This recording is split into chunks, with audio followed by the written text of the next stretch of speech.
அனைவருக்கும் வணக்கம். என் லைஃப்பில் இந்த மாதிரி ஒரு பெயின்ஃபுல்லான ஒரு சுச்சுவேஷனை நான் ஃபேஸ் பண்ணதே கிடையாது. மனசு முழுக்க வலி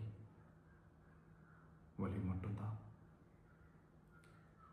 இந்த சுற்றுப்பயணத்தில் என்னென்ன மக்கள் பார்க்க வராங்க, அதுக்கு ஒரே ஒரு காரணம் தான், அவங்க என் மேலே வச்சிருக்கிற அன்பும் பாசம்.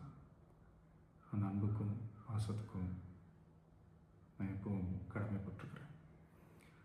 அதனால தான் இந்த சுற்றுப்பயணத்தில் மற்ற எல்லா விஷயங்களையும் தாண்டி மக்களுடைய சேஃப்டி, அதில் எந்த காம்ப்ரமைஸும் பண்ணிடக்கூடாதுன்றதுக்காக தான் அது என் மனசில் ரொம்ப ஆழமாக இருக்கும் அந்த எண்ணம்.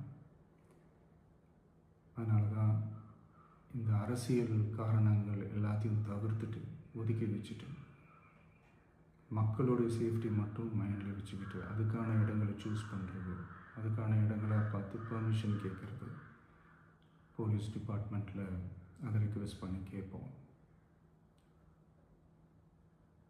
ஆனால் நடக்கக்கூடாதது நடந்துருச்சு. நானும் மனுஷன் தானே.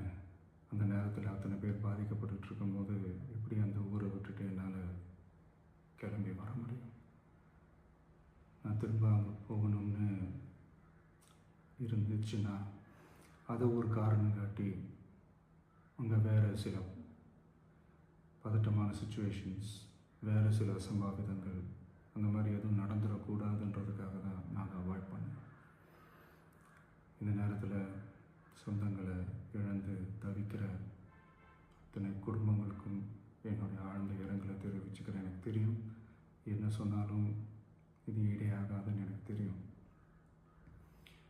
ஹாஸ்பிட்டலில் ட்ரீட் பண்ணிகிட்ருக்கிற எல்லாருமே சீக்கிரமாக க்யூர் ஆகி வரணுன்றதை இந்த நேரத்தில் நான் வேண்டிக்கிறேன். கூடிய சீக்கிரமே உங்கள் எல்லாரையும் நான் சந்திக்கிறேன். இந்த நேரத்தில் எங்களுடைய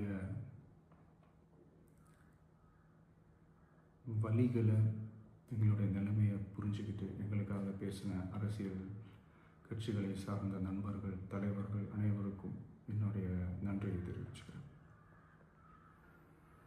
கிட்டத்தட்ட ஒரு 5 மாவட்டத்துக்கு பிரச்சாரத்துக்கு போனோம். இந்த மாதிரி எதுவுமே நடக்கல. ஆனால் கரூரில் மட்டும் ஏன் எப்படி நடக்குது? எப்படி நடக்குது?